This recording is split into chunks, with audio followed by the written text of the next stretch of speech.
steal our wholesale contract today? That is a question we get asked often, is what contract do we use for wholesaling? So we figured we would just give it to you so you can take it, steal it, however you want to phrase it. That's what we're going to go over today, just a basic kind of rundown on a contract that we've used to do a lot of wholesale deals, and go over a little bit, show you what it's about, give you a general premise on how it works.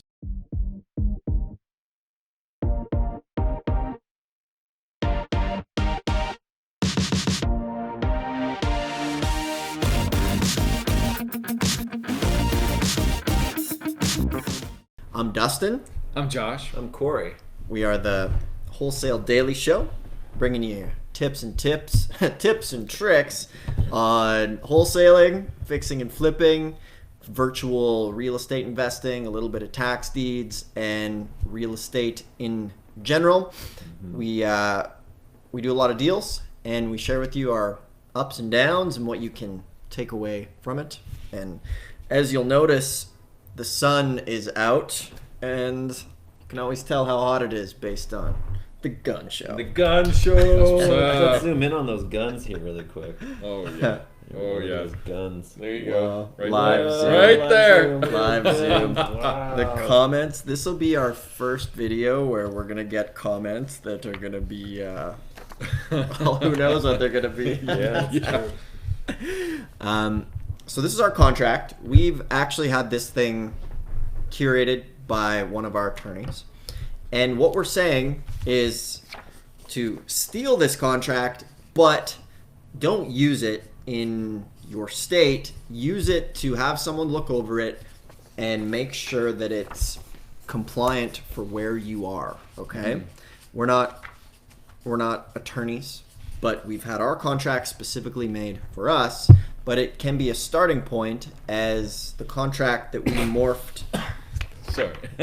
the contract that we morphed this into was a starting point.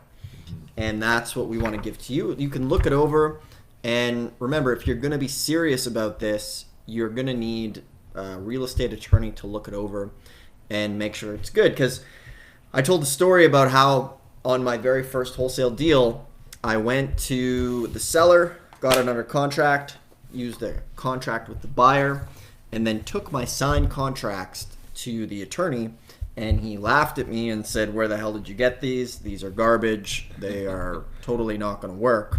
And I had to have him create a new contract. I had to go back to the seller. I had to go back to the buyer, and it was a huge pain in the butt.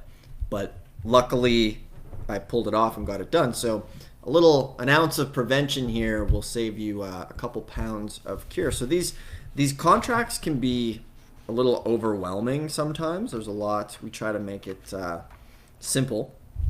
But Josh or Corey will... Yeah. Well, Josh, you might as well. I'll man the camera here, but I mean, even just going through the main sections. Sure. Yeah, and actually, so you can easily first start off and get one on lawdepot.com, and that's actually where we started. I think it's relatively inexpensive, and so that's a great starting point. Because if we just simply have a attorney look this over, versus drawing one up, that's going to be a lot less man hours. So you can get something off of lawdepot.com that's specifically for your state, and then whatever kind of additions you need, he can then go ahead and do that for you. And so we got it, and then we added everything that we wanted extra, which made it really exactly what we're looking for. So at the beginning, you're going to have the offer. And so that'll be however much you're willing to pay for the property. And then right after that, you're going to have a little write-up that says what's going to be included in the property. And so that's going to be something that's important, because you want to have that it's all building improvements, fixtures included but not limited to. So you want to make sure you're getting all electrical, heating, plumbing, bathroom fixtures, blinds, etc. And then any personal property conveyed under this contract which are owned by the seller will be free and clear of all liens and security interest at the closing. And so if you have something that's really bare bones and all of this is not in the writing, if it's not in the contract, then that's just a big gray area that could lead to problems down the road. Because what if you buy this house and you have a really shoddy contract and they ended up taking everything? They take all the fixtures, They take all kinds of stuff. They take the cabinets, and then you show up, and it doesn't matter because you don't have anything in writing. You have a really terrible contract, and so that's important. Purchaser agrees to pay for the property. Oh, sorry. The very first line is going to be you putting the address of the property, and then comes the price, which is the offer. And then you have a deed section. And so this is really important because you want to make sure that you're going to be getting marketable title. And you want that in writing. And then what happens if there are any liens on the property? You want to make sure that they're paying for those. And then also, even as far as things as, if the title company needs to hire a inspector to do anything, or they need to have someone come in and check the lot lines, the parcel map lines, that is very common. You want to make sure that that's paid for by the seller. So that's going to be there in there as well. And next, you're going to look at the inspection. So that's, in our contract, it says that we've got 10 days. So that's great. That gives us time. And then also 10 days to clear title. So even though we might be able to close sooner than that, we've got this 10-day window to kind of and cover anything in title that might be an issue. Like just the other day, we had title issues pop up. And so this allows for time, which is really important. Taxes. So you always want to have a breakdown of the taxes, and there's a typical way of doing it that the buyer will pay for some and the seller will pay for some, and that they'll be split. Sometimes you might want an option that you'll pay for all the taxes. So that's great in there. Seller representations, so that there's no no orders of any public authority are pending, no work has been performed or improvements constructed that may result in future assessments, things like that. So you want to get this in as well. Possession. This is a really important one, and you can go ahead and enforce it later on, but if you can get it on the front end, that's really good. Possession, it says purchaser shall be responsible to pay all water and other utility bills and any current operating expenses that are due and payable on or after closing. So you want to make sure that you get all of this stuff figured out beforehand. And so what can happen is if you buy the property and you don't take the steps to make sure that all of this stuff gets cleared up beforehand, after you buy the property, it's then going to be yours, your responsibility and your problem. So this is really just covering all of the stuff that could happen. Damages to buildings. So if anything is damaged or destroyed prior to the closing, you then have options. You got a couple options, A, B, to determine what you want to do. Because that kind of stuff might happen too. If you get a property under contract and you don't have any kind of language around if damage happens to the building, you might be then kind of stuck or lose your earnest money deposit. But we always like to put a low one anyway. And then acceptance and closing. So what's the closing date going to be? And then earnest money and default. So this is a great important section because you want to have language around the earnest money deposit. So we've got some writing in there, and that's tailored to exactly what we want. General provisions, just kind of a writing as is condition. And then notices, just saying where will the notices be sent to. Really important one for us is that the assignability clause. And so if you look at the contract, that's number 15. And it says the buyer may not assign this agreement without the seller's written consent. So that's massive. That's really important. And if you don't have this assignability clause in your contract, then if you're trying to wholesale something, someone could just be wholesaling your contract, and so that way they have to check with you and get consent. Really important. There's been times where there's chains of wholesaler. It's like wholesaler, wholesaler, and 5 or 6 down the line, and it's a nightmare. So we know that if anybody's wholesaling with us, they have to disclose it.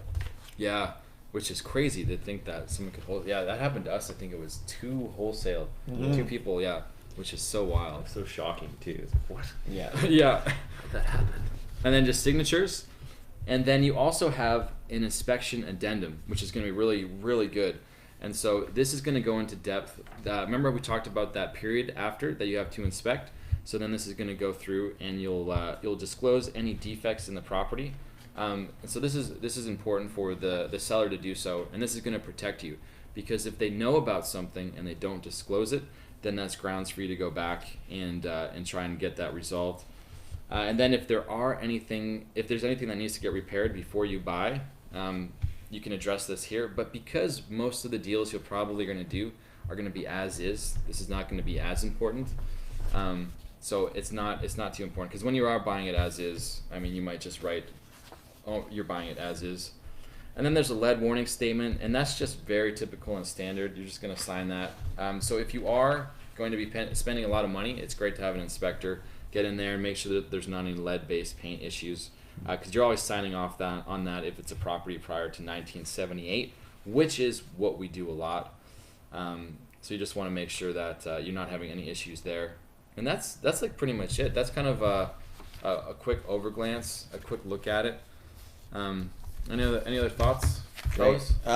So Corey, you handle this contract from the point of once it's filled out, we get it to the escrow company with the earnest money deposit. Mm-hmm. We don't physically go to the company. Right. So can you just explain that? Yeah, so what we do, just widen it a little bit. What we do is we just get them to sign it, and then our ground guy uploads it to our Asana, which is where we store all of our information. And then we have it set up with the title company where I just send it over, or one of the teammates of the superstar sends it over. And then they just email us back confirmation. I have like templates made so that it's just like you just fill in the address and you attach it, and then it sends this pre-made template. Super easy.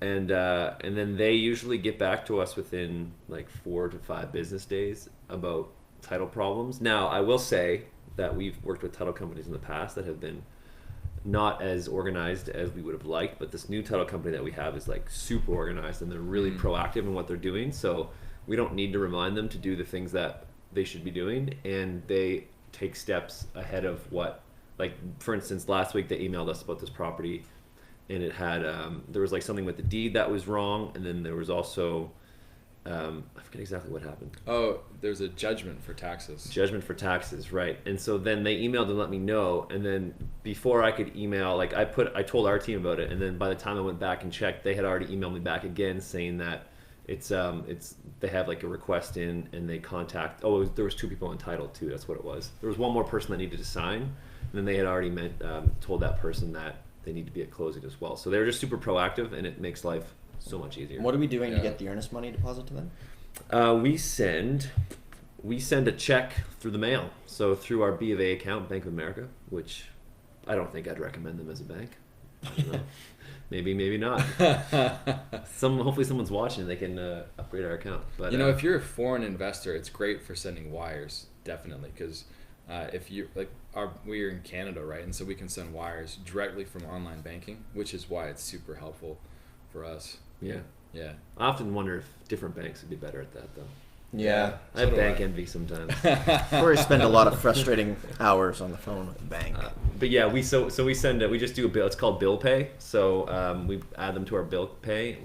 You literally just type in the amount and press a button, and it sends them a check in the mail. Or we could wire it to them too, but it's easier to send them a check. So that's what we Excellent. So that's a bit of a rundown on our contract, and you can go ahead, look it over, and get it tailored for yourself. There's people out there that do like simple 1 or 2 page contracts, and you'll see those. We've looked at them, but we just want something that's thorough, robust, effective, robust, and kind of covers our butt in situations that will come your way. So that's the show for today. If you've enjoyed it, hit that subscribe button, thumbs up, and leave us a comment, ask a question. We'd love to help you out. And thanks a lot for watching. See you tomorrow.